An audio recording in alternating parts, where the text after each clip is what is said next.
Welcome to the Pizza and PE podcast, the Triple P, where a group of friends get together each week to eat pizza and discuss PE.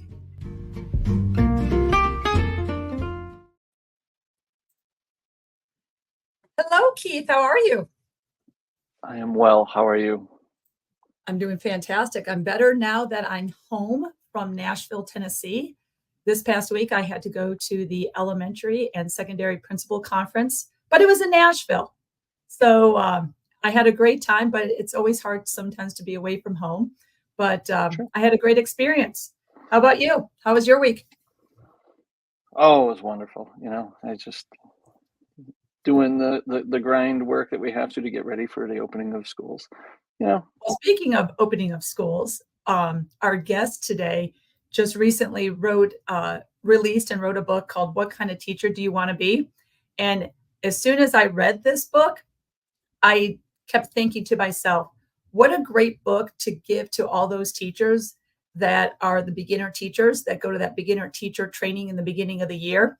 And It made me think, like, this is something I would want to hand to them to say, hey, lots of great advice, tips, strategies on, what kind of teacher do you want to be? It's filled with lots of great nuggets. Can't wait to introduce our guest and talk about his book. I'm excited. I'm really excited for this. It's been a while since we've done one, maybe a little over a month, but I like doing these. I love our guests. We've got really great guests. We're lucky that they actually give up their time to be on this Pizza and P podcast. But our guest, we've been, back and forth trying to schedule for him to come on. But he's had a lot of things going on in his life. Because, when I saw him at Shape Cleveland, he actually presented a session called What Kind of Teacher Do You Want to Be? And he co-presented with one of our great friends and mentors, the all legendary Chip Candy. And so I went to a session in Shape Cleveland and I really left pretty, inspired, motivated. Gotta admit, I got a little teary-eyed at the end because it was, just so good that it was one of those sessions that just hit the heart. And I text him afterwards saying, well done, my friend. Even after all these years being in education, that's the thing I love about it, that you always are learning something new, and you're always meeting people that just pull at your heartstrings and are so inspired, and you get this charge back in you to say, I'm so glad that I am a teacher, because even though I've retired, I still consider myself a teacher, because I don't think that you ever retire from the profession. So the guest and I have been going back and forth and trying to set up a schedule for this podcast, but he's been so busy too because he retired. And so I want to give him some space at the end of the year for him to, enjoy the celebration and reflect on the years of experience and his memories. And, I was glad to see that he was embraced by many people that he has worked with, who he's touched in his celebration. And maybe he'll talk a little bit about that, and maybe the emotional roller coaster that he went through of saying goodbye, to his school and to his teachers. So let's get him on, because I want to start talking about his book and everything about who he is, because he's one of my greatest teachers I've ever met. He's phenomenal. So let's welcome Mark Housel to the show. Hey, good morning, Mark. Good to see you, Kim. Good to see you, Keith. Good morning. Thank you for being on here, Mark.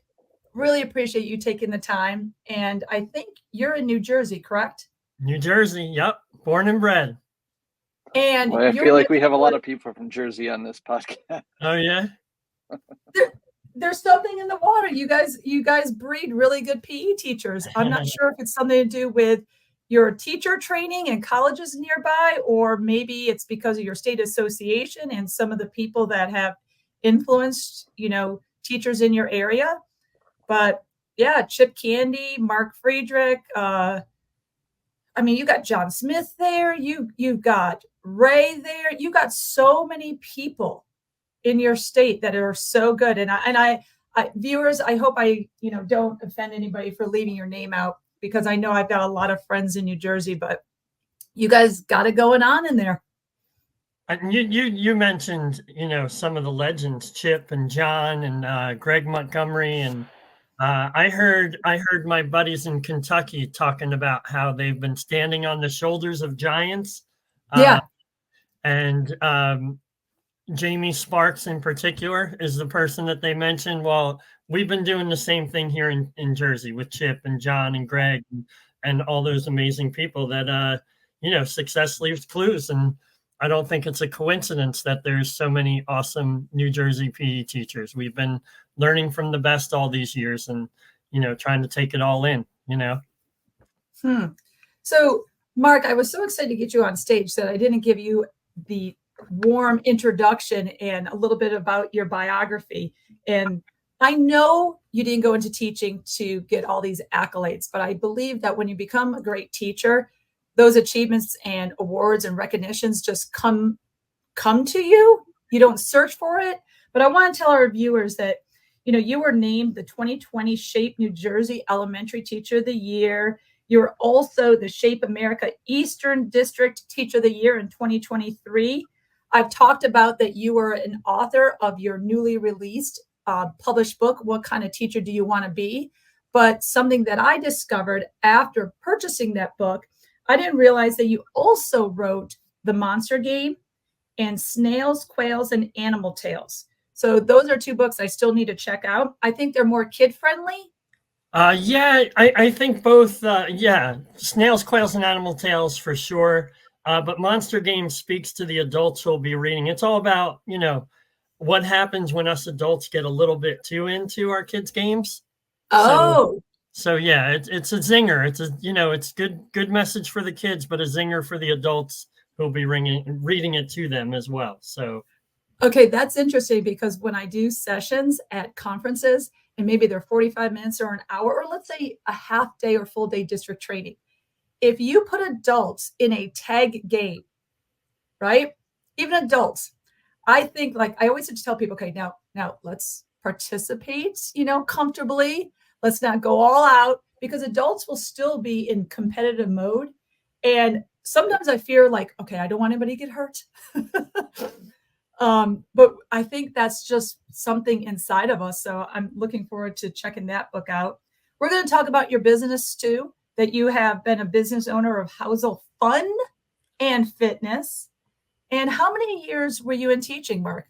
25 years. Wow. All in New Jersey? All in New Jersey. 11 schools, 3 counties, 5 different school districts. I kind of followed my heart all over the state of New Jersey. It led me 2 blocks away from my own house was the last school that I retired from. Could you walk to that school that you just retired to? Yeah. It was funny at my, at the retirement, one of the parties, I talked about how rough my commute is, because my truck's a 2011. The heat doesn't work by the time I get to work. When I do drive, I can't listen to a full song on the radio. And then when I'm walking, the sidewalk doesn't drain all that well. So I kind of have to veer onto the grass, and then my feet are wet for the rest of the day. It's not as great as it sounds, but it was pretty awesome. Rough commute. Yeah. You got people that are listening to this who maybe work in large cities and urban settings, and they may have like a 45-minute, hour and a half drive. And they're just going, how nice would it be to get your shoes wet by walking to school? It was something. It really was. And it made me the PE teacher of 2 of my 3 sons, which I never, ever wanted, but one of the biggest blessings of my life for sure. And I think that's one of the reasons why, because you and I were exchanging text messages back and forth. I was inquiring to see if you were going to be able to go to the National Physical Education Institute next week. And you're like, oh, I've got FOMO, fear of missing out, because I think one of your sons is going into the military. He was. Okay. We don't know what it's one of those fluid kind of things. But yeah, he was, and that was the reason that we were not going to do that. But but as of right now, he's not, and it's the life of a 20-year-old. I That's remember, exactly right. I remember being that age, and I knew I had it all figured out on Monday. Tuesday, not so sure. Wednesday, I'm ready to change my major. So I totally get it, you know? I 100% get it. And you know what? They're allowed to do that. Right. Rather than figure that out and, you know, ask themselves those questions to see where their passion lies and where they really want to be in their 20s. Because, you know, when you're in your 50s, that's you don't have those choices as much. Now I'm looking at like where I want to live and retire, you know, as I get older. But yeah, you don't have those kind of quick pivot moments of career changes the later that you get. So good for him. Yeah. So are you going to do any last minute decisions and show up in Asheville, North Carolina as a surprise? Or I would love that. Mark? I would love especially to see your session. But I am not going to be no surprises here. We're going down to Delaware. My in-laws have a house in Lewis, Delaware, right next to Rehoboth Beach. And it's so beautiful there. So that's where we'll be. And then from there, I'm going to Minnesota for the standards, the Shape America standards training. So I've been one of the trainers that have been asked to do that. So looking forward to that as well. Awesome. Okay. Well, like I shared earlier that even though, you know, you and I have both been retired from the profession, you don't really retire. It's a lifelong commitment because it's part of us. And, you know, I always say I can never separate my personal and professional life because it's just packaged together. So let's get to it. Okay. So as soon as you released your book, what kind of teacher do you want to be? I went and bought it right off of Amazon right away. I think I even left, you know, after reading it, a testimony, a review. But I love the title. I love the book. I love that you kept it real. I love that you provided real scenarios. You got it. Okay, thank you. Real life examples and strategies for teachers. It only took me 2 days. I think I was texting you back and forth by, you know, I love what you said on page 22. I love what you said here. And I, you know, said what you stated. Like I said earlier, I think listeners, you know, everybody needs this book. It doesn't matter if you're a physical education teacher, math teacher, ELA teacher, beginner teacher, veteran teacher. It is applicable to everyone. It's awesome. Go ahead. What kind of dog you got? He's a little bit of a mix, this guy. Okay. He's a super dog, but give me 1 sec. No worries. All right. I'm going to keep going though about this book, Keith, while he's getting his dog. Sorry about that. Well, he's back. No. I came back quick. Yeah, I don't know. There was some sort of disturbance at the door there, but we got it figured out. So, is that Oh my God! Look at this guy. Hey, folks. Looks like Joe Satriani. What's happening? great? I heard there was going to be pizza over here, so I stopped in. You should have not shaved or something. You should have a beard right now. Is I that came Chip over to Candy, see- I came or over to is see my that puppy. Joe Satriani, the famous guitar player? Yeah, I came over to see my puppy. All right, You just guys? want to say hello. Hey, Wait, Chip Candy. Listeners, if you're not watching this and you're just hearing this, the guest that was making all the noise, you know, making the dog bark, is the one and only Chip Candy. We're right around the corner, so I figured I'd come over for some pizza. I'll see you guys later. All right, we'll see you at the P Hey. Institute, Chip. Yes. say, buddy. Sir. Oh my gosh. That was brilliant. So imagine you being a PE teacher that wants to be amazing for their kids and you know, wants to make a difference in this world, and you live 2 blocks away from Chip. Like, you know, how could I be any luckier than that? And you know, I'll tell you a little bit about Chip. I started out, they brought in 2 workshop presenters to William Patterson University, where I went to school, and man, did they nail it out of the park. They brought in John Smith and Chip Candy, and those 2, like I was sitting there and I remember watching them, and part of me was like, I can do that. And then part of me was like, it's just so far out of the atmosphere. They were just so good, but but really set me on the track of what I wanted to be in this world, not only as a teacher, but as a man. So I start, I'm a Chip stalker. So I go to all his conferences and everywhere. I went one time, it was 3.5 hour drive each way. So I went from Glen Ridge, New Jersey to Syracuse, New York to spend the whole day with him. So I was his stalker. I kind of followed him around, and pretty soon, because of the New Jersey Lake Conference, we became friends. And then I remember at one point I'm driving my car. This is before we became friends. And I'm like, that's Chip Candy. Like I knew that he taught in the next town over, but I had no idea he lived in my town. And, I almost crashed the car. It was like seeing a rock star.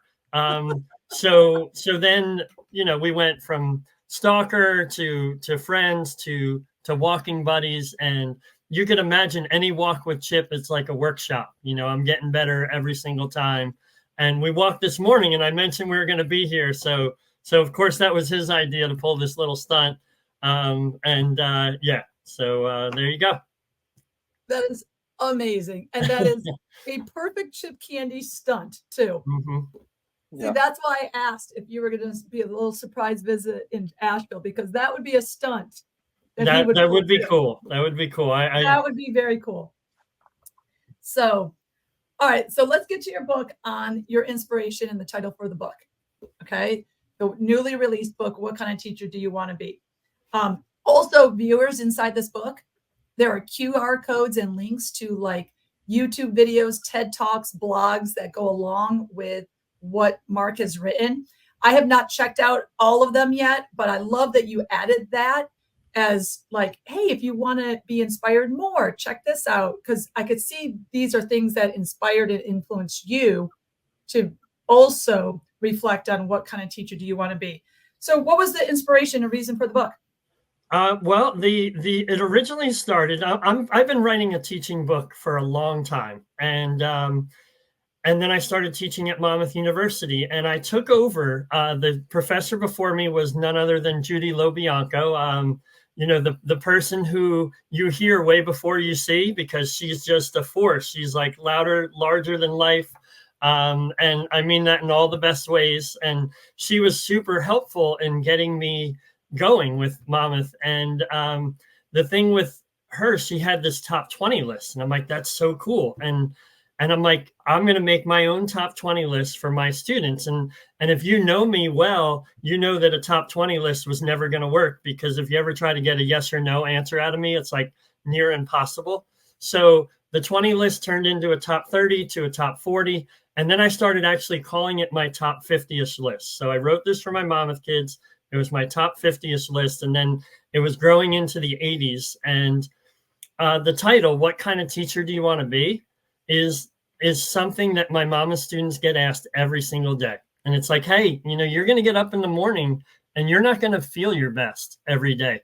What kind of teacher are you going to be then?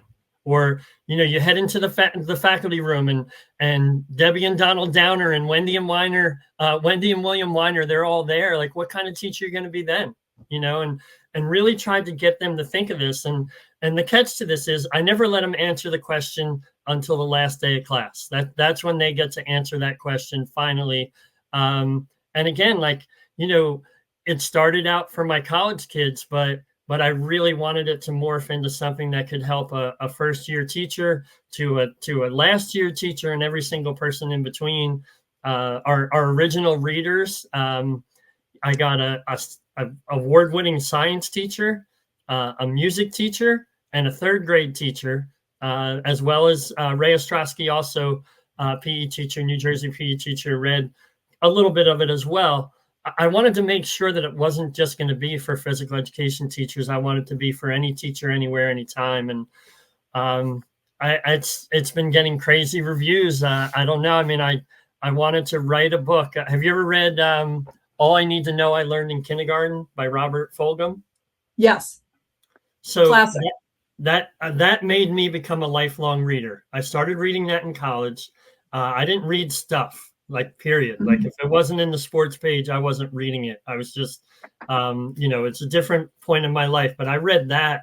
and it moved me to want to be better. But not only that, it moved me to want to write. It moved me to want to inspire people the way he inspired me. And, so I had this book and I put it into that other book that I was talking about. And pretty soon I came to the Oprah Winfrey quote of what's my next right move? And my next right move was taking the top 50th list out of that other book I was writing. And it was born, what kind of teacher do you want to be? And I have a chapter just devoted to that. I have a chapter devoted to my journey through being one of the top 5 teachers up for the National Teacher of the Year, and how much I struggled with that. And I talked about the things I wish I remembered more as a teacher. I talked about one of my greatest mentors over the last 5 years has a whole chapter, Dr. Rob Gilbert, sports psychology professor at Montclair University. Do you all know of Dr. Gilbert? So he runs a success hotline, and it's old school. You call up this success hotline, you listen to his message. It's usually 3 to 5 minutes long. Anybody can call. It's completely free. He gives you tips on being successful in life, like success leaves clues. That's something I used to do by accident. It's intentional now. But anyway, he leaves this message. What is it? Oh, you got him there? Awesome. Yeah, I just remembered, I was like, wait, I don't want to say I know this person, but I was like, wait, I think I do, because you wrote about it in your book. Mm-hmm. And then I downloaded the podcast, because that was one of the things that you just get these little nuggets of, like, Keith, that they're like a minute, 3 minutes, 4 minutes of just little, basically success outlines. But sure. You spoke earlier in your book that before this podcast, you literally just dial up and you could hear a message. Basically, it's this message that he puts on the podcast. So right. Yeah, I did that right away. And then you can leave a message yourself for him. He does like webinars and all that, and everything's free. So for me, it was just a no-brainer. So I had a chapter devoted to him. I had my closing thoughts and put the top 50th list in there and just smushed it all together. And here we are. And my other book, I looked at the other day, it's more than halfway done. So I'm hoping that one will be out May of 2025. We'll see. Yeah, it takes a long time for the writing. Yeah. So that means you've gone from the classroom to an author, to like full-time author. Now you have this extra time because you're retired, so to speak. And we're going to hit the author trend. Then you're going to be in Barnes & Noble signing books and all that other stuff, right? Maybe we'll see, Keith. I think it's going to give me hopefully more time to be a balanced person. Sure. My number one reason for retiring was I wasn't doing the kind of job I wanted to do on any role that, like dad, husband, teacher, business owner. I just was not meeting my standard in any one of those roles. And I joke, like I was literally getting by on charm and experience, or just experience, depending on who you ask. I don't know. But well, so then Mark, from that, the question would be, as a teacher, we wear so many hats in the building, right? And we try to juggle all of those really well. And sometimes we do a great job as PE teacher, first aid person, somebody to come and talk to, site-based committee chair, this chair, that chair. But then, when we get into our personal life, it's not the same, right? So it's hard to wear all those hats because that attention is different.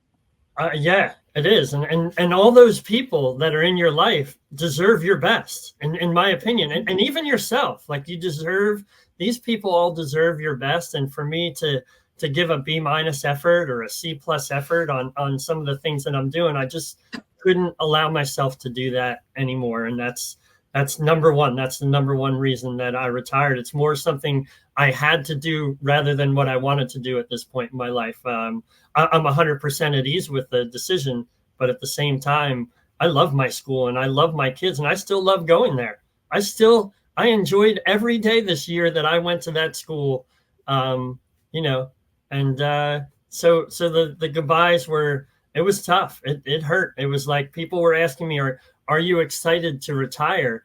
I'm feeling 1,000 emotions. Excitement was not one of them. now that it's all said and done, I'm very excited to see what's going to happen next. But up the lead up to leaving and all that, and I guess I have a whole blog coming out about my goodbye, because it really, it's still going to be a process, but trying to take people through some of the thoughts, like going through my head. You think you get into a situation and you think you're going to know how you feel, but you don't until you're there, until you're living it. And I'm living it now, and I still don't understand it. So a lot parts of it. So fair. So, well then, all right, let's dive a little further. This is going to take me to our next question here for you, which is, in your book, you shared how you weren't really a good student in high school. And your quote, I believe, is, I must remember how poorly I was as a student, So how did you use that as the motivation to help your students, especially the ones that might be struggling? I think like that experience for me, like, I barely made it through high school. I joked I was top 96% of my class. There was that time where you find out about your class rank. I was too embarrassed to go down there to find, what am I going to find out that I'm 470 out of 485 kids? Like I just didn't do that. But I feel like it worked both ways for me, because that quote that you brought out was also in the chapter of things I need to remind myself more often. There were times when I needed to really remind myself, you want kids to behave. You want them to look out for one another. You want them to be respectful. Well, I needed to remind myself that I wasn't always so respectful. I was lacking skills at certain points in my life, and that's the reminder for me is some of these kids are lacking the skills as well. Maybe I personally had a great home life, and I knew better than doing some of the things that I tried to get away with at school. And for my kids, we don't know, they leave us, and there's such a limited amount of control that we have in their lives, and we don't know what they're going home to. Are they getting kisses, or are they getting kicked, like that song in Annie? You just never know. So I think it really helped me, Keith, with the empathy piece of really trying to delve into, not what they're doing, but what, it's like the tip of the iceberg. Like I mentioned in the book, it's, the tip of the iceberg. That's what we see. Those are the behaviors that we see. I forget where I heard that from, but what's going on under the surface with these kids? And, and is it me, like is this student just struggling in my spot? Because then that becomes a me problem, or are they having the same issues in art and music and in their classroom as well? And that's usually a relief to me. I'm glad it's not me, but then it's okay. Well, that enters in a whole other series of questions, Sure. And I what I could relate to there is I really wasn't a great student either. I there were classes I liked because I connected well with the teachers, and there were classes that I was, a class clown in because I just didn't make that connection with the teacher. So you're right. It does play a role when you get into this profession of, hey, was I that kid right there? Now, I know I loved my PE teacher, and he was one of the greatest. My elementary PE teacher, I loved all my PE teachers, but Mr. Massa was like the greatest. Like we always had this ongoing Oakland A's, New York Yankees bet. So like ice cream was coming my way, or it was going his way. But, I think about that because at the elementary level, I always talk to the art and music teacher, and you say, okay, how is this kid for you? And how is this kid for you? And then you kind of see how they connect. So now if I have an issue with, Susie or Mark today, I can go to the art teacher and go, so they're awesome in your class. What is it that you are connecting with that I can connect with them? And, that at times makes things a little easier to help you build that relationship with the kids. But you learn the more you're in this, that you have to kind of have a touch point with all those kids, to dive deep and even on your worst day as a teacher, like you say, you still have to show up and make sure that you put on that face so that they have something. Because again, you don't know, are they going home and getting kisses or kicked?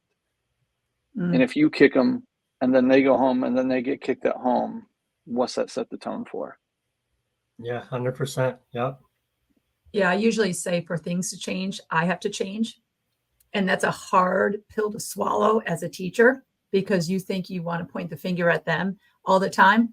But even how I say step-by-step directions in an activity, was it clear, concise directions? Did I provide visuals? When I tell the students to go and they don't know what to do, it's not maybe their fault. It may have been how I delivered the lesson.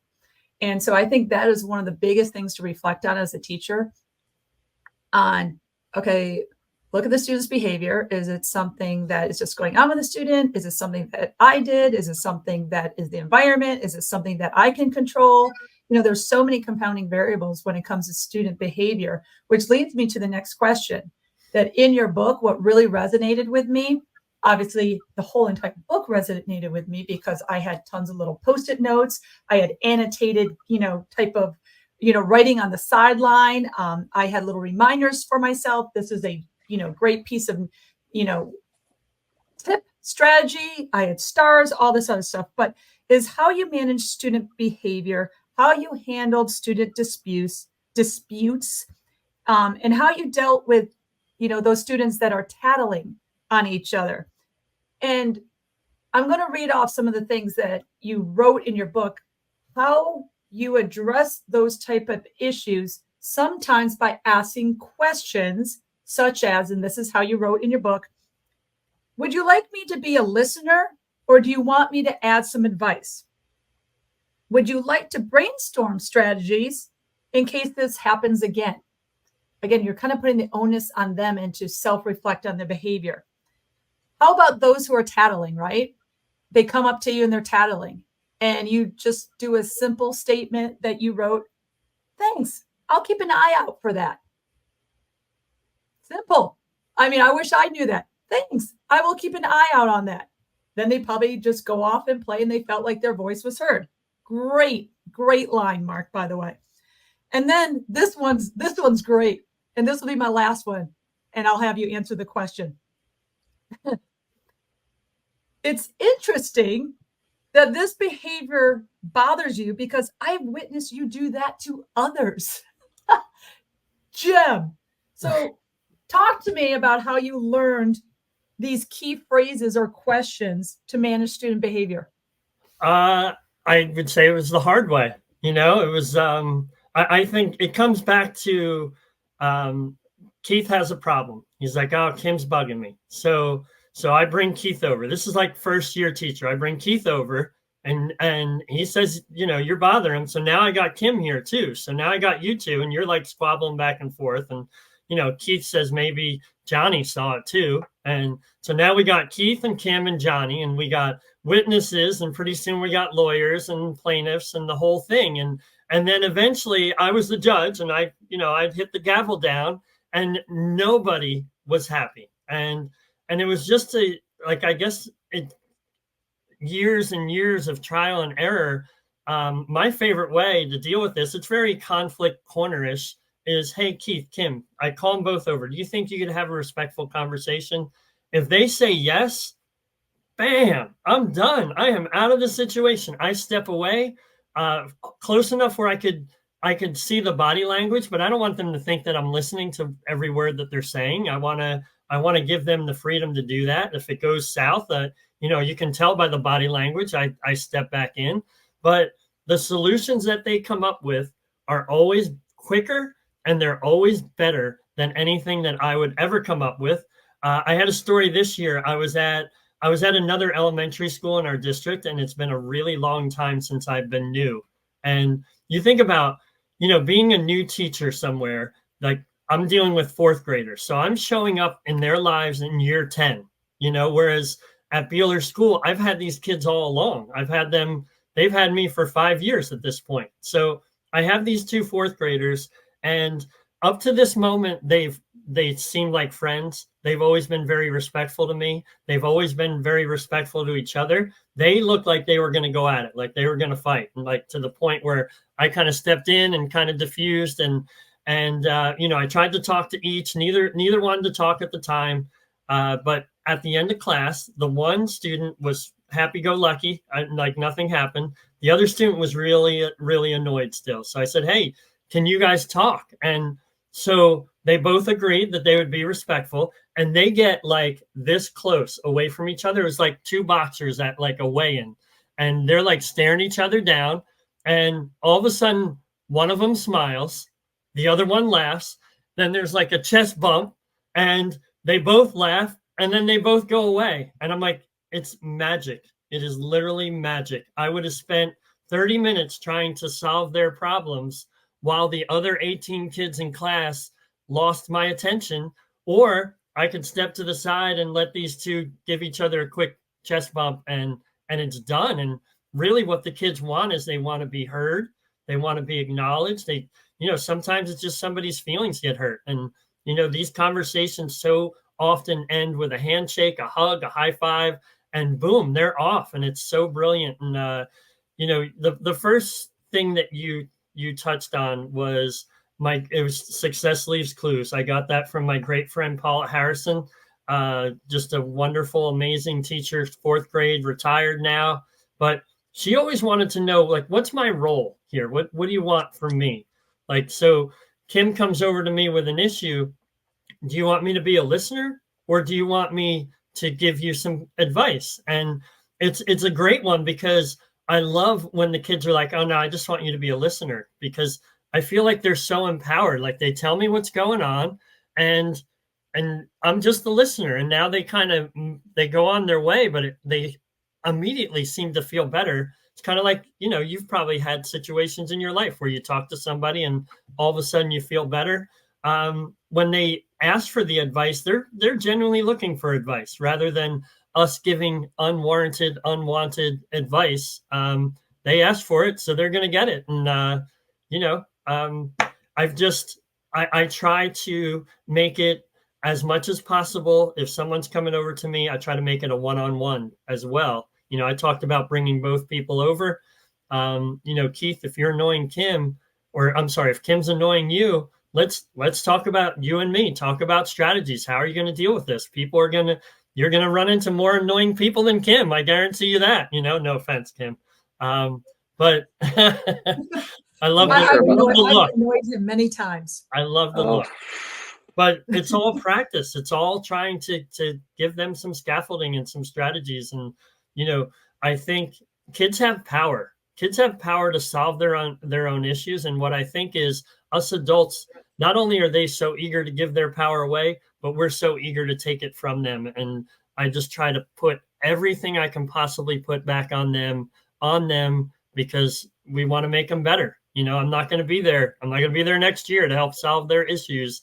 So I'm hoping some of these skills will stay with them, whether they're at art or music or at recess or in their classroom or their homes or wherever they go, And Mark, that's important, because, you think about it, it took time for us to get to that level as teachers, right? We have to learn this along the way. And for you to put that in the book so that people can see that, and you're probably teaching your student teacher stuff like that too, it is important to have that message, to know that, hey, yeah, kids, if you put the onus on kids, they will figure it out, right? I did something similar with my kids. Like, if I had 2 kids that were arguing or fighting, I'd pull them over to the side, like you said, and go, so it sounds like I got 2 different stories. We were playing a cool game here. How about with this? You guys talk. When the story becomes the same story, come back and let me know, and I'll let you back in the game. But until then, I want you guys to figure out what the real story is, because I got your side and I've got your side.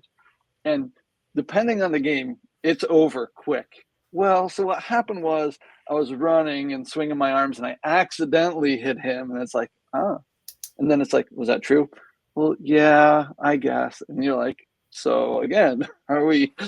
But to let them work it out, I think that's a great advice. And coming, the way you're putting that in your book is just going to resonate more with teachers. And I think what you touched on too, Keith, is like, they come up with stuff super quick, and we have the most unbelievable unfair advantage of all classroom, or of all teachers, because we have what they want. Like, we have, talking generally speaking, such a high percentage of my students just absolutely love to be in our classrooms, because they want to move and they want to exercise, and because it feels good. And so yeah, those those kind of things. You leave them there to come up with a story that actually sounds like the same story. I love that strategy, you know? Yeah, it takes time to get to that point because, you know, like you said, it's easy for us to go, all right, what's your side? All right, well, and you can play that game for you, like you said, 30 minutes, and there goes your whole class dealing with 2 kids while the rest of the kids have lost your time. So, well, let me jump in though real quick, because sometimes, you know, early on in my career, I felt like I had to be the fixer. And right. if I was being evaluated, it was like, if I don't do something and I'm not intervening and I'm not trying to fix it, I felt like I may not be doing my job. But that is your job, to actually nudge students to actually solve the disputes themselves. But I can see at first the anxiousness that it would be like, okay, time on task, get them back to activity, time on task. Let me fix this. Oh, we don't have time to settle these disputes. Just get over it, move on.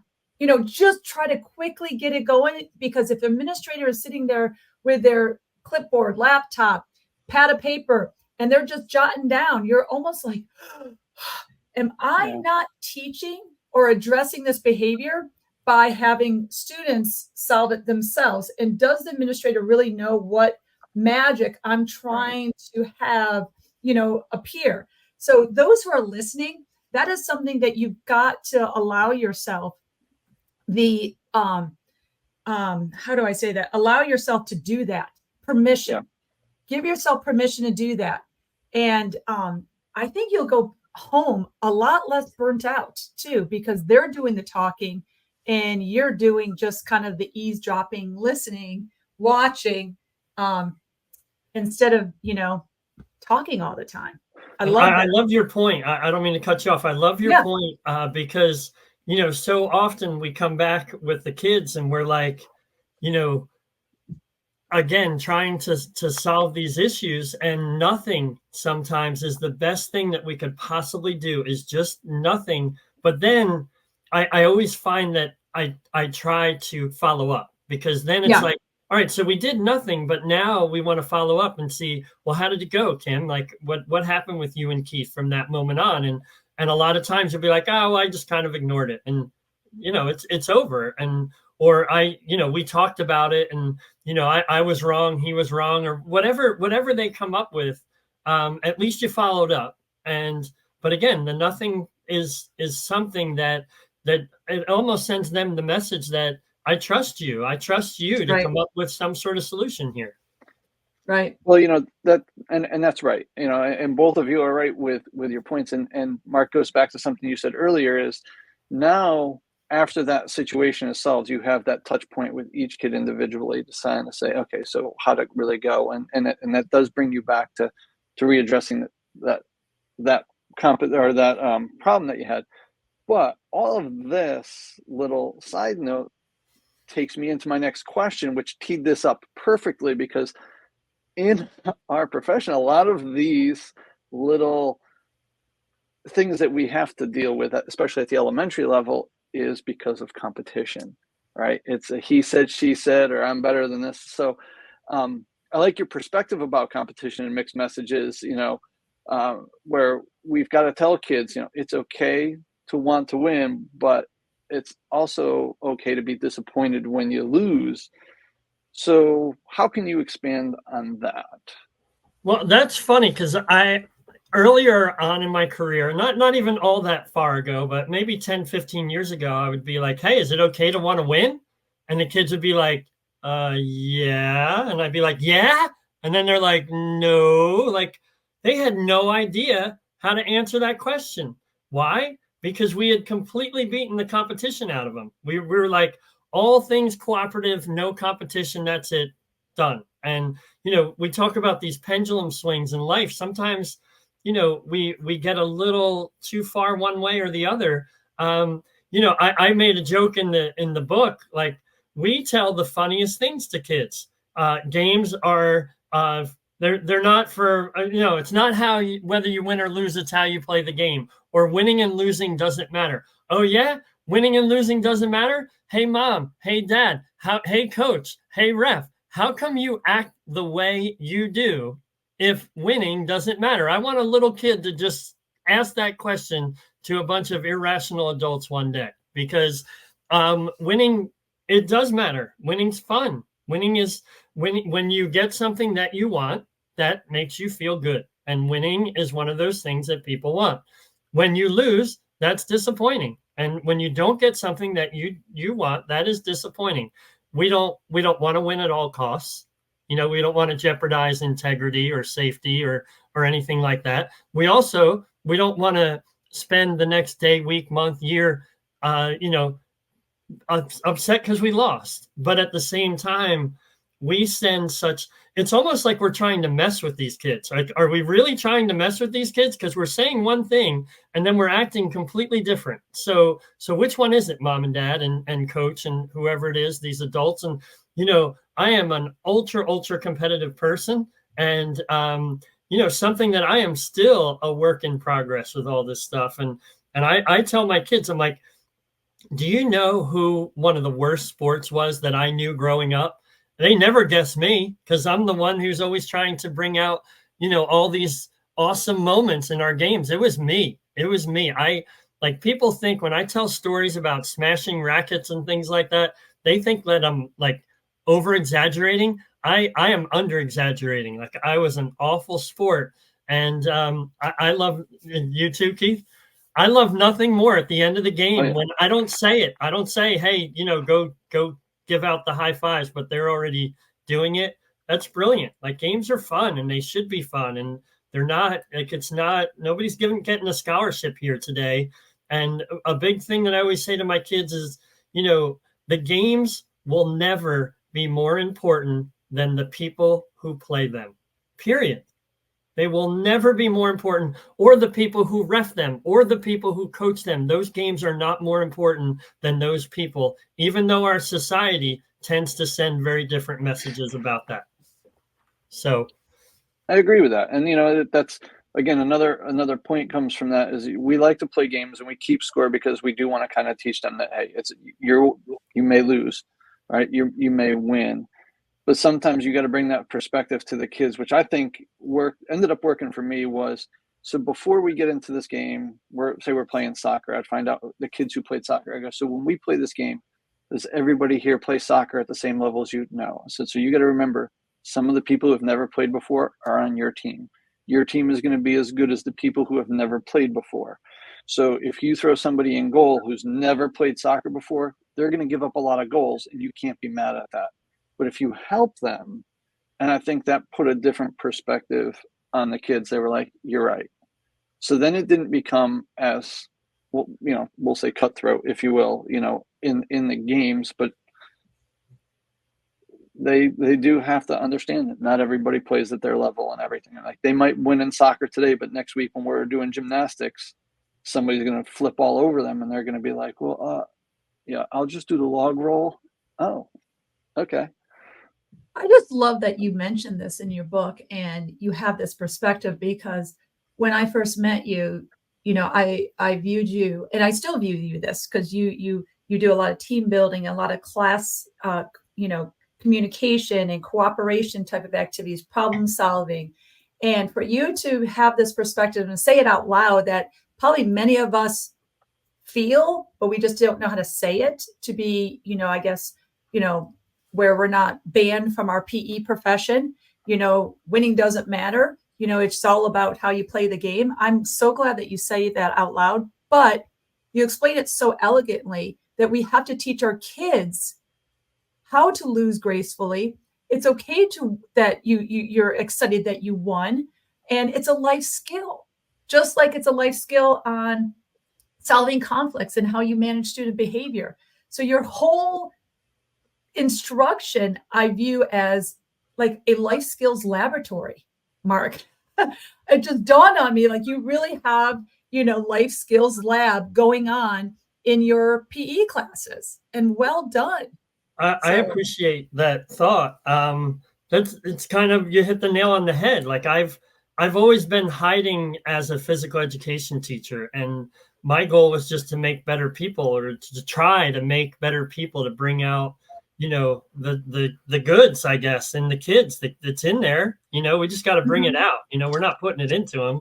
You know, and to touch a tiny bit more on the competition, we're dealing with kids who are lacking skills, but unfortunately, the adults in their lives are also lacking those skills. So don't be surprised when you go to play a competitive game and, you know, they don't do well. And but it makes me cringe when teachers are like, oh, we don't play competitive games because they're not good at them. Well, that's the perfect opportunity to help make them good at them.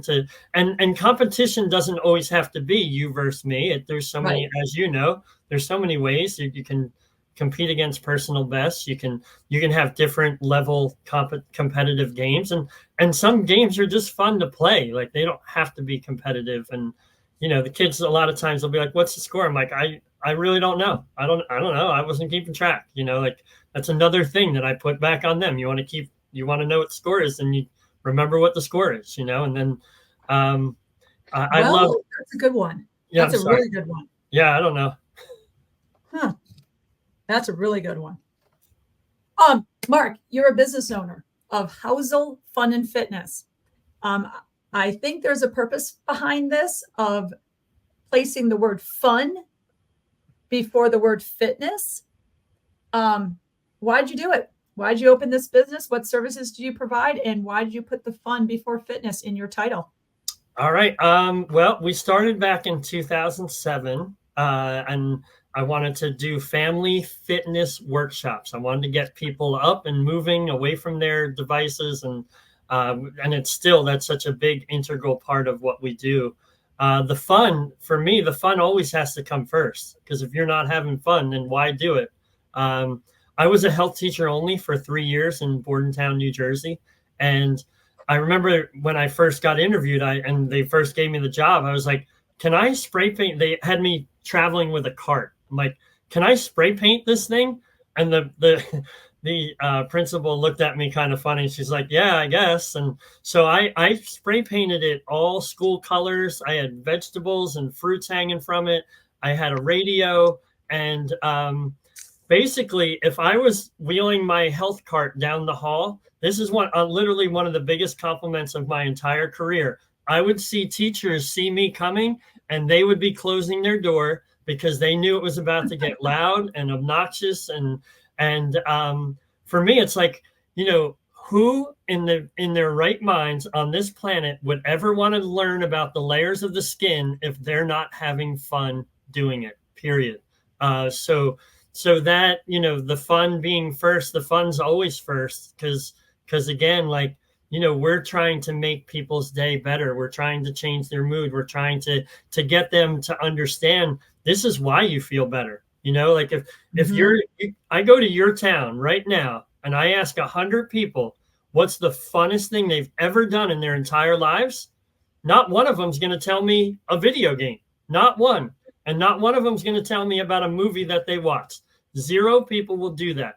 They're going to tell me about a time when they were moving and they were connecting with other people, which is what we do, not only in our physical education classes, but at Housel FUN Fitness. So what do? We go to preschools, and we go to libraries, and we run fitness programs at their camps and at these libraries. And we're trying to get people to take these rectangles, right? I'm going to show you a trick now. This is going to be live, so I hope it doesn't get messed up. You take these magic trick. You didn't know I knew magic, right? You take them and you place them down, and then here's where the magic comes in. You let it go. You let it go, and you move away. And here's where the magic comes in. The magic comes in.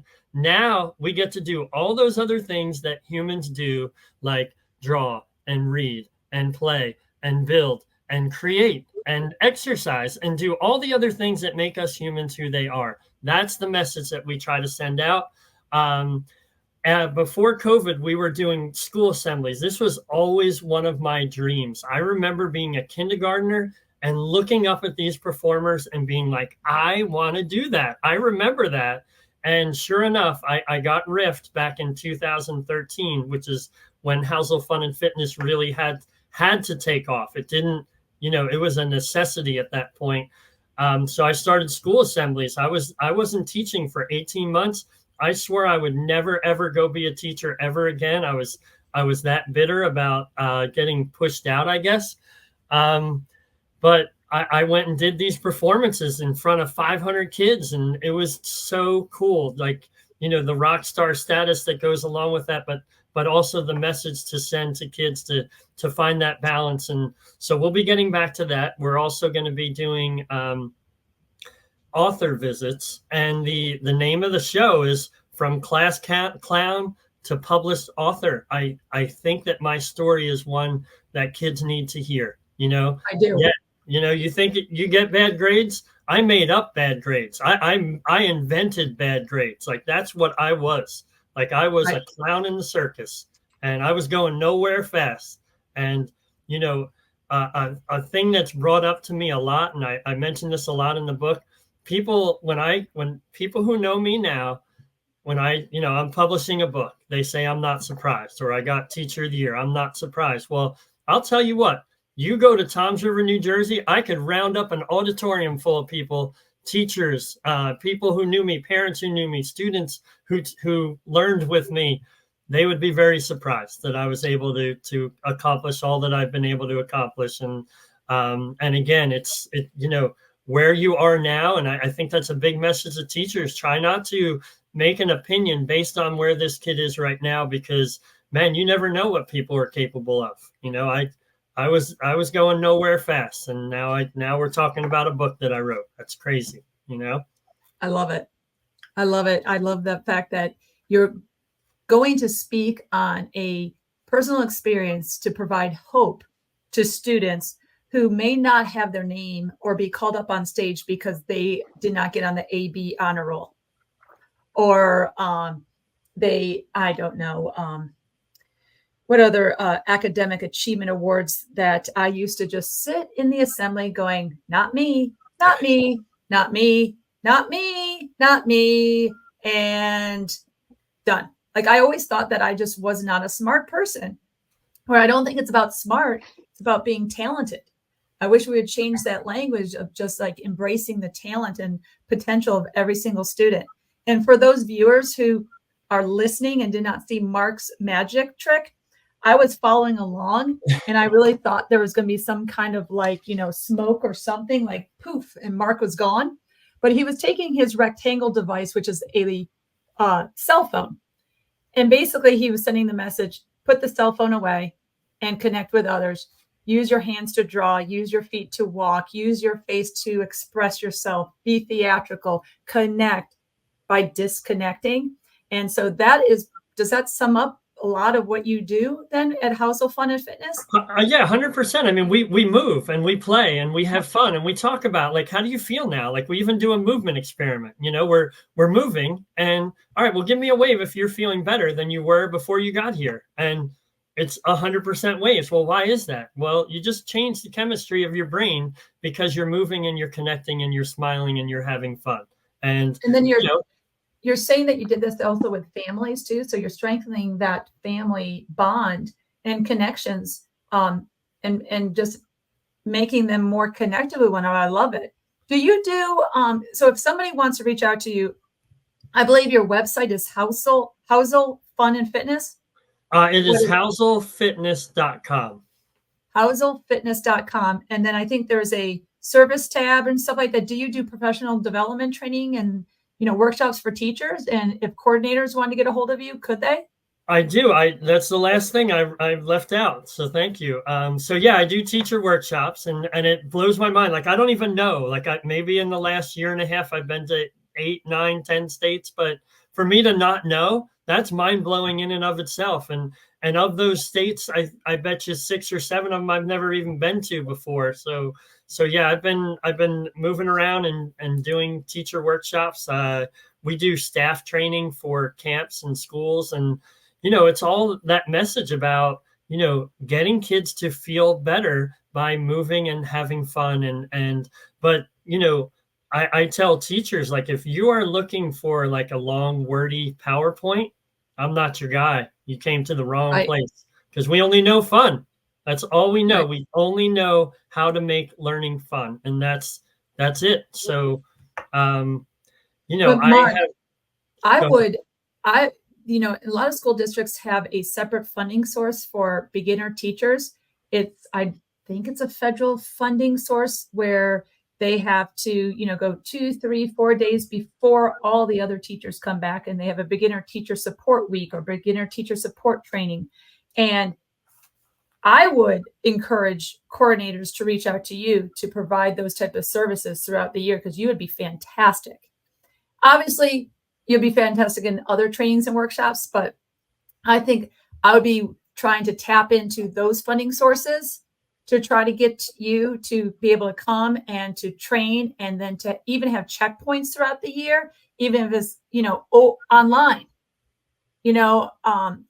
That is something that if I was still in Charlotte Mecklenburg schools, I would definitely be doing, because that's a funding source that coordinators don't even know about. A lot of people don't know about it. They're just like, oh, this is my budget. Well, go to the budgets, like Title II for staff development. Go to the budgets for beginner teacher support program that they're not going to let you know. Those superintendents and central office people won't let you know that it actually exists. You, as a lead teacher, as a coordinator, have to reach out and say, hey, how much money do I get for beginner teacher support program? Don't ask just ask, how much money am I going to get? Don't ask permission to get money. Ask, how much am I allotted? And then they're like, wait, what? You know about this? Yeah. You'd be fantastic. Well, thank you. Thank you. I think you're going to have to jump off pretty soon, but do you want to ask this last question? And then I'll wrap it up with quick bites and all that good stuff. For sure. So, and Mark, I know I'm going to have to bounce off of this before you finish answering this question. Thank you for your time today. And I look forward to hearing Kim's quick bites. They won't be as probably colorful as mine, but so you're going to dodge a big thing there. You'll have to text me your questions. I would love to know. Okay, I will. As soon as I'll fire back. I promise. Fantastic. Okay. So something you said, 1 or 2 questions ago is, we're making better people, and you are an adjunct professor, and so you're making better people with student teachers. So how long? It's kind of a 3-part question. So how long have you been an adjunct professor? What changes have you observed, over the years in preparing these young leaders? And is there any specific things that you do to prepare teachers for future teachers? I mean, a lot of stuff that we've already talked about is if you're just hand them your book, you can walk away, and there it is. But I mean, what are some trends you see, and what are some trends you hope to prepare kids for? All right. So that's a lot, Keith. I appreciate all the questions. So I had the best college experience I feel like I could possibly have. And my professors made such an impact on me. And I swore I was never going to get my master's unless it was for something. I was never going to get it just to move up the pay scale. And I got my master's in education to become an adjunct college professor. And I thought I was going to have to pay my dues. Like, I did send resumes out everywhere. I could only go so far, because I could only go to the radius within my house. But I thought I was going to have to teach basket weaving at a community college. And I got in at Monmouth University, and I got to teach the only course that I ever wanted to teach. I wanted to teach elementary PE teachers how to teach elementary PE. And that's what I'm doing. I'm teaching elementary methods in physical education at this beautiful university. It'll be my 4th year, and I might get emotional, but it's the privilege of my lifetime to walk around that school and teach those kids. So that being said, going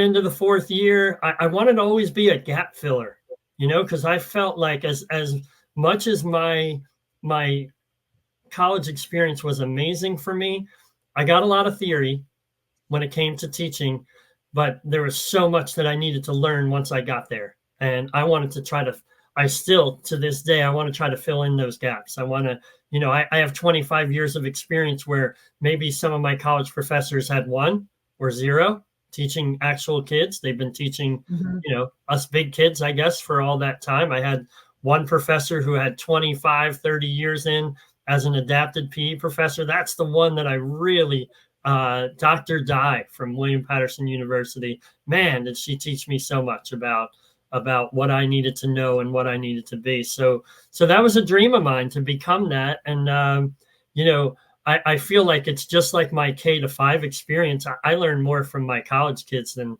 I think they're ever going to learn from me, if I'm being honest. They're really something.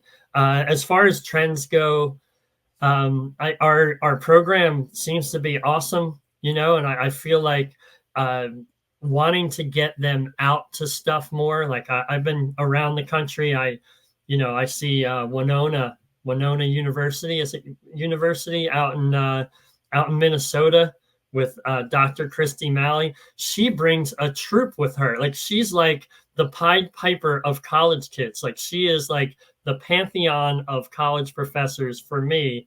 And she's got like 30, 40 people out in Seattle. And then I go to Wisconsin. She's got like 20, 30 people out in Wisconsin. Down in Ohio, 20, 30 kids down in Ohio. So I got to find out what her magic secret sauce is, because that's the one thing we're not getting our kids out. The New Jersey kids in particular, New Jersey colleges.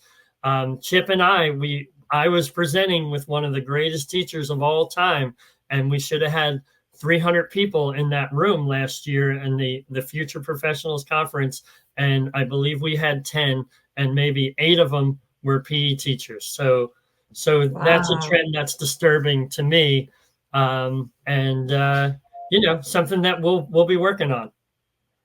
Wow. So this professor, so she would bring them to all these state and national conferences to expose her future teachers to this profession and to really learn by being immersed into the field and network with teachers that have been in the field. Absolutely. There's another one I failed to mention, Dr. Kari Orendorf out in Montana. Do you know her? Montana State University. She's another one. She brought her kids all the way down to Share the Wealth down in Jekyll Island, Georgia. Amazing conference. I can't wait to go back to. I was supposed to go this year, and my wife got COVID at the last second, and we wound up not going. But I've been wanting to go back there since the minute I left there 3 years ago. But anyway, Dr. Orendorf, I hope I'm pronouncing her name correctly. She's another one, bringing students to these workshops. And, we have so much to learn from the people around us. But I talk about in the book, like when I was a kid, my brother and I went to Nature Fair in Toms River, New Jersey, and we bought this little goldfish in this little bowl. And, we fed the thing and took care of it. And all of a sudden it starts growing. Well, we needed a bigger space for it. Well, it got into a bigger space and it started to get bigger. And then we got it a bigger space and it started to get huge. And that's what we need to do. We need to find a way to get out of our fish bowls and get to the national conference or get to Share the Wealth or get to an amazing conference like EPW or JMU, like you were telling me about the other day. We need to get to these things. We need to find a way. Even if the funding's not there, we need to find a way somehow, some way. Maybe there's grants out there. But when you get around the greatest teachers in the country, possibly the world, good things are going to happen. I love the Denzel Washington quote. You hang out at the barbershop long enough, you're going to get a haircut. You hang out with amazing people, amazing things are going to happen for you. Just plain and simple. As you know, Kim. Well, those are several slices of wisdom that I'm going to put on Twitter, or let's say X now. Awesome. I love that fishbowl analogy. I love that to become a great teacher, you got to surround yourself with great teachers too. You and I have shared over text messaging that, especially when I was reading the book, I was sending you like my thoughts as I was reading. And, but I realized that you and I have so many commonalities that we discovered. You're wearing a soccer jersey right now. You're representing USA. You and I were both soccer players in college. Both, I would say, not a great student. I mean, I had high school teachers that were like, yeah, good luck. yeah, see what you do in college. You're just going to like fail out. And then there was another, oh, you met your wife in college. Yeah. And she was a soccer player, right? And that's how you two met, right? Yeah, that's how I met my husband. And I believe because he played soccer at Catawba College, I played soccer, and college changed my life. That's when I became a physical education teacher. I knew like, okay, I have found my people. I found professors that believed in me, and I found professors that knew I could, that I was actually talented. So I then actually rose to their expectation instead of, lowering, to the standards of what my high school teachers, thought who I was. But I believe that even you played soccer, or you knew somebody that even played soccer with my husband. Yeah, Jimmy Fisher Yeah. from Toms River High School North was one of your husband's teammates. I'm not sure for Yeah. how long, but how wild is that? I know. We were just like, this is too wild. And I think we're around the same age. I'm not sure. I think so. I think you might be a little younger. No, I'm 52, No? my friend. What'd you say? I'm 52. Oh, 52. Okay, I'm 52. December 27th, 1971. Yep, that's awesome. Okay. Share the Wealth Conference in Jekyll Island. Let's plan to go there. All right, let's do it. I'm going January. I'm going. Okay, you're definitely going. Okay, January. 100%. I'm putting that on my calendar. Whether they'll have me or not, I'm going. Okay, that's perfect because I'll just drive there. I think it's around 4 or 5 hours from my house in North Carolina. So I love when I could just hop in a car and go. But awesome. Okay, Mark, we could go on and on with all of these, questions. I obviously couldn't wait to get you on the podcast, but I promised Keith, even though this is the part of the show that just is probably the most uncomfortable for me because it's, they call it quick bites, but this is something that, Keith is like my favorite part of the show. I like just to keep on talking and sipping coffee and eating pizza or whatever and having conversations, but I don't know how funny my questions may be, but I'll try. So this is a segment where you just got to quickly answer the first thing that comes to your mind, and they're called Quick Bites.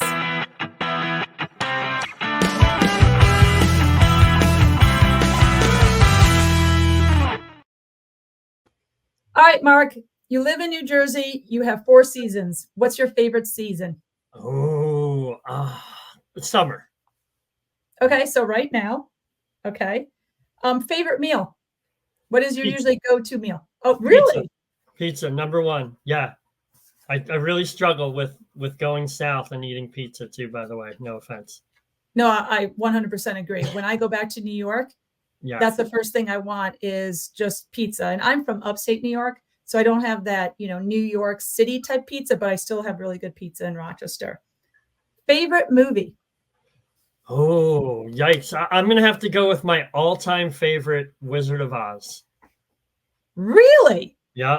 I would never have guessed that. Why? Because there's so many lessons. There's so much in there. You think about the Tin Man didn't have a heart, but who acted with more heart than the Tin Man? And, you think about the Scarecrow, who acted, with more brains and more leadership than the Scarecrow in that movie, or the Lion who, eventually he had to, he had to show the courage that he always wanted to show, and the message at the end was they all had it all in them. And it's just like teaching our kids, they have it all in them. It's just, we got to bring it out of them. The greatness is there. We're not putting greatness in our students, but that was never our job. Our job is to bring it out of them. And, I think the Wizard of Oz, it's a perfect example. We got all this greatness in us, all of us, so. I would never have even predicted you would say that movie and then to explain it just like you did. So this is the benefits of having quick bites, because they actually sometimes the response is just really is a lesson in itself. Okay, that was well said, my friend. So this is obviously I have a trend. Favorite season, favorite meal, favorite movie. Now I'm going to throw this back at you because I'm not sure if you're going to respond to the how you stated in your book. Favorite PE activity. Oh, 100% exercise makes sense. Did you? Yeah, you read that. Yes. Exercise. Yes, it is.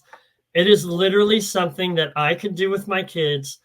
I'd be like, listen, you're going to be here. It's 9 a.m. I understand. You're going to be here till 3 p.m. and we're going to do exercise makes sense the whole time. The cheering would it would be unbelievable. They would do it all day, all week, all month. They might even do it all year if I planned it. This came from Barbara Boucher, who I worked with in Bordentown, New Jersey. And what she would do is she would have her kids do laps. And every time the kid came around, they got a fitness dollar. Well, they could trade in their fitness dollars to ride around on a scooter, which is cool. And I'm like, I love that. But, and then it's like, that's what we do when we, as our hashtag PhysEd community, which is amazing and so willing to share, we take an awesome idea from Kim Morton and we're like, all right, but what if we did this or that? And then things start growing. And I'm like, well, what if we empty out our entire closet and we make everything for rent? So we started that with small things. And then the next level of that was, well, what if there were things that the kids couldn't actually afford, like a parachute? Say they had to run 100 laps to get a parachute. Well, no kid will ever run 100 laps in the time that they have and still be able to play with the parachute. So what they figured out, and I don't talk about teamwork. I don't talk about you can combine money together. This thing takes on a life of its own. And so, there was a story, Morgan, you know who you are. She didn't say a word to anybody ever. And this is first grade. And I do this more third grade and up now, but this was years ago. And I did this with first grade. And she got a whole entire class together, organized them. She was the money counter. She was telling you do this and you do that. And pretty soon you had 18 first graders who earned themselves a parachute because Morgan, who never said a word to anybody, was so jacked up about this activity. There was also a time where I had a former superintendent, former principal that came in and they were doing an observation. I'm a big believer. I just do what I do. I don't change anything up. If you're coming in to see me, you're going to see what you see on Monday, Tuesday, all the way through.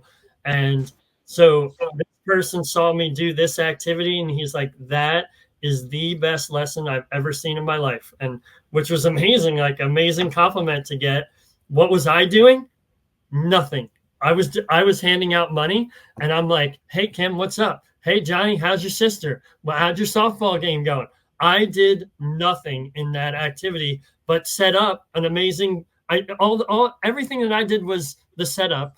And then I became the guide on the side instead of the rage on the stage, which I so often try to be the guide on the side. Because when you can give kids a challenge that you've given them 100 times and on the 101st time they come up with something different, you know that you have a winner activity.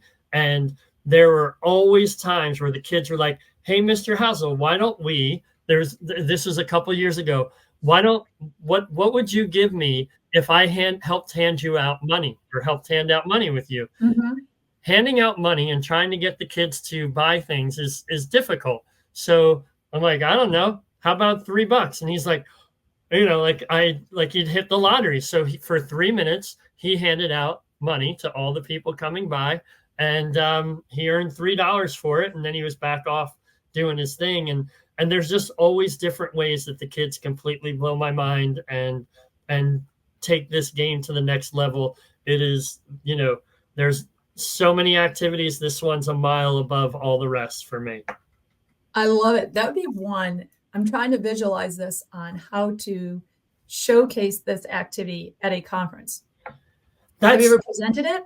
I appreciate you thinking, because I would love to know how, what kind of value, because really there's got to be a buy-in. There's got to be teachers who are there at that workshop that I have things on that price list that they want. And I have done it at a workshop, and I had them do a couple laps and real small laps. I brought the cones in. It wasn't for the fitness. It was for the experience. Right. And then I showed them the slides and I said, hey, this is what we do with our kids. And this is what's happened over the year. And this is where I got the idea from. And my challenge, and I'll say this, and I could leave a link to this activity. I'd be willing to share it with anybody who wants it. It is just, like I said, it wasn't my original idea, but me, I worked with one of my crazy friends, Randy Meyer, and we kept, upping this thing a little bit. But yeah, Kim, great question. How can we get this to present to adults where they're like, oh man, this is amazing? Because it really is one of the best I've ever come up with, and I've maybe once or twice presented this in person. Very rarely do I ever present it. I presented a couple times online, but my challenge, let me get back to that. My challenge is to myself and to anybody who's willing to listen to this thing and take it on, come up with an activity that supplies as much autonomy and as much creativity and as much where the experience will never, ever be the same. Come up with that same kind of activity and share it. And it doesn't have to be phys ed. It could be math or science or whatever it is you teach. And I think it does come down to the autonomy piece. It comes down to the fact that they own every bit of the learning, and the experience is owned by them. I set the safety parameters. I make sure they're followed, and the rest of the time I'm spent is connecting with kids. How can I help you?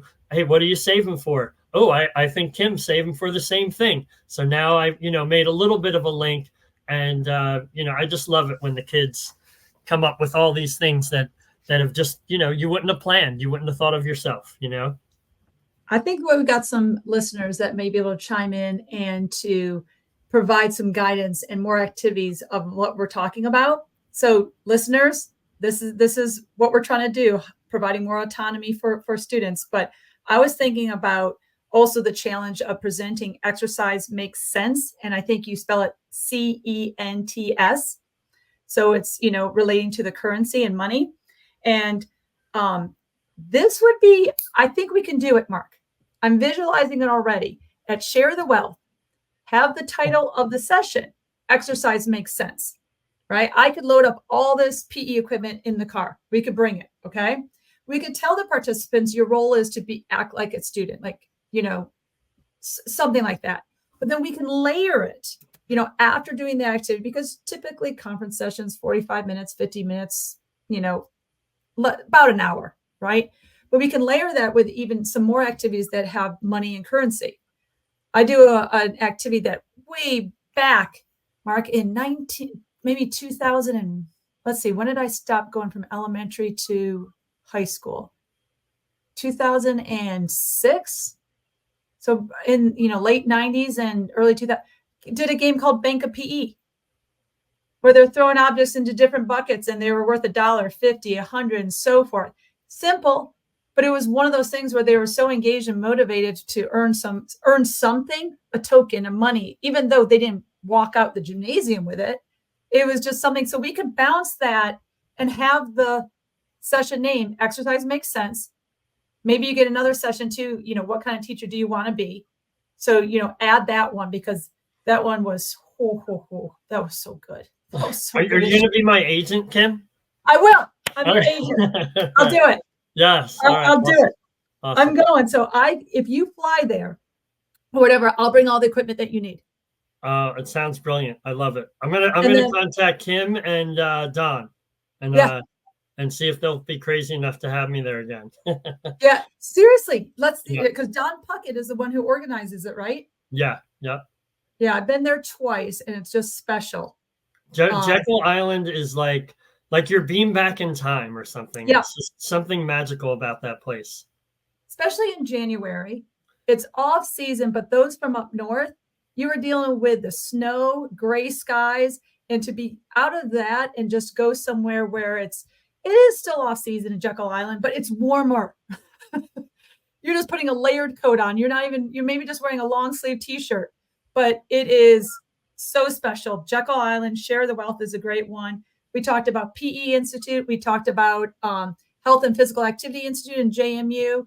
I owe so much to those conferences. Never been to the New Jersey AFERD. would love to go there at some point. Now in my new, you need to come to the New Jersey Lake Conference. The New Jersey Lake Conference. Oh man, that is literally. I'm talking to you because I went to the New Jersey Lake Conference so many times. Because otherwise, you wouldn't even know who I was or care who I was. I shouldn't say care, but right. I have become the teacher that I've become because of my Lake family. That's where I was introduced to, Greg Montgomery. Of course, I already knew Chip Candy and John Smith, but there I have seen some of the greatest of our profession. I saw Don Puckett. I saw the great Jim DeLine there.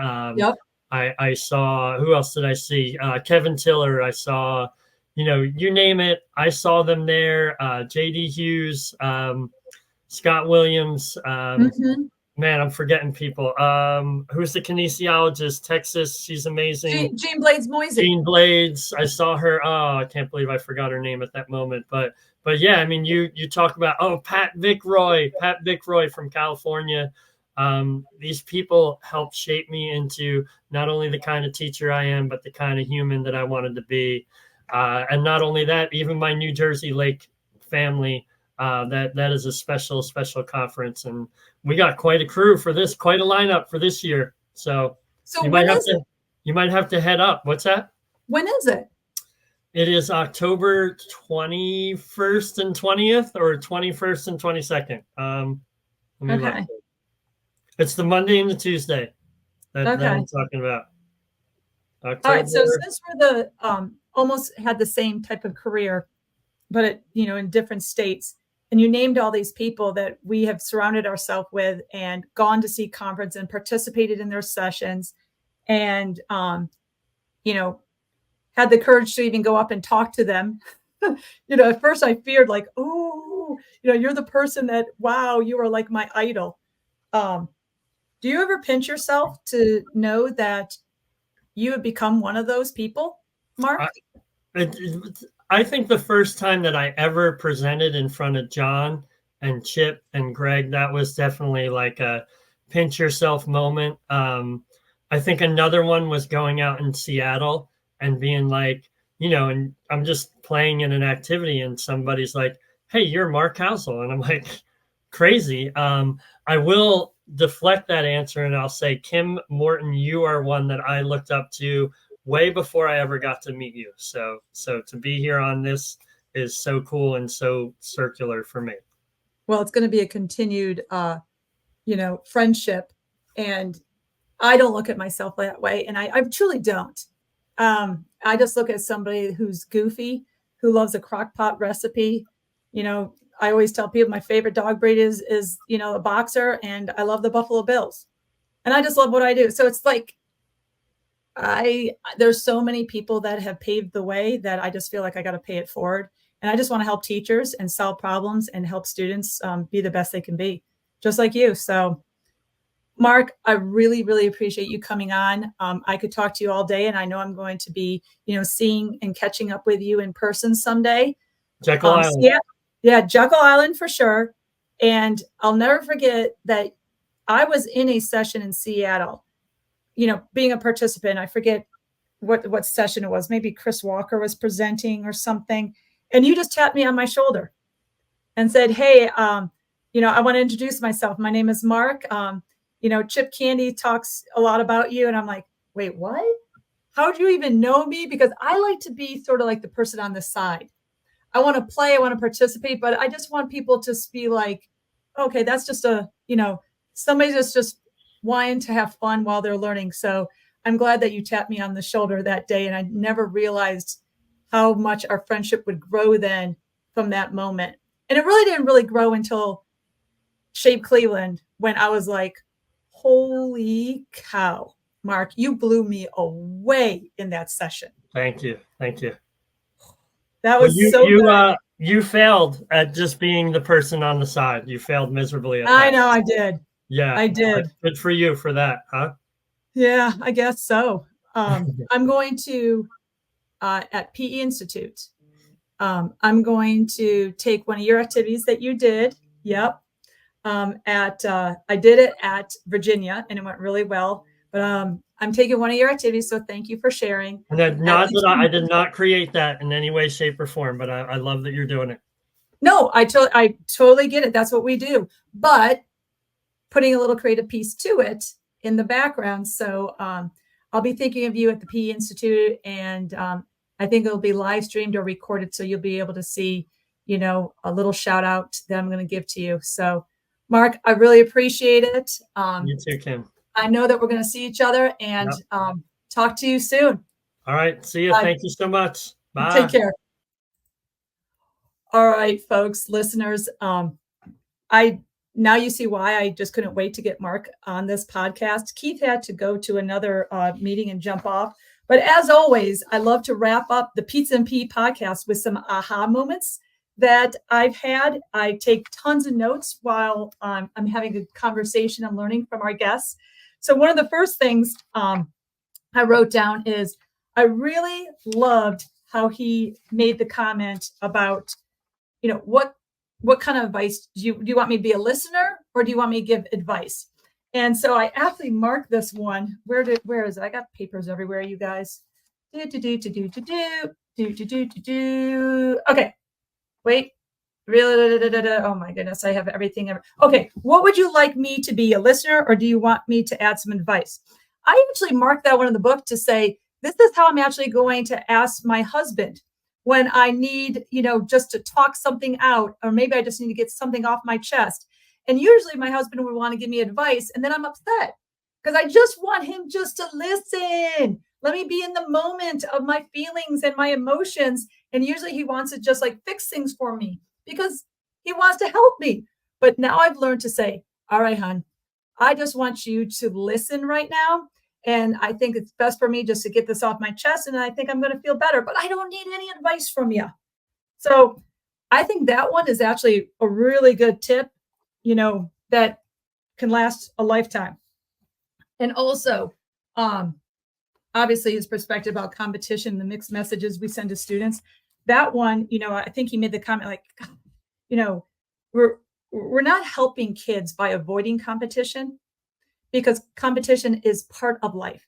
Competition for a job, competition for a promotion, competition for maybe even a 5K race, a marathon, right? And it's one of those where you can still compete and have fun, but you can be disappointed when you may not reach your outcome or you didn't win. So I think that sometimes we tiptoe around some of these issues so that kids won't get upset, but then we're not giving them the tools to self-regulate and be resilient when something in their life does not go as well. Because failure is part of our journey. And often we learn most of what to do by learning what not to do at times. Mark and I think in high school, I'm not sure I'm going to take accountability on some of the things of my outcomes, being a really good C student. My SAT scores weren't the highest. I don't even know what they were.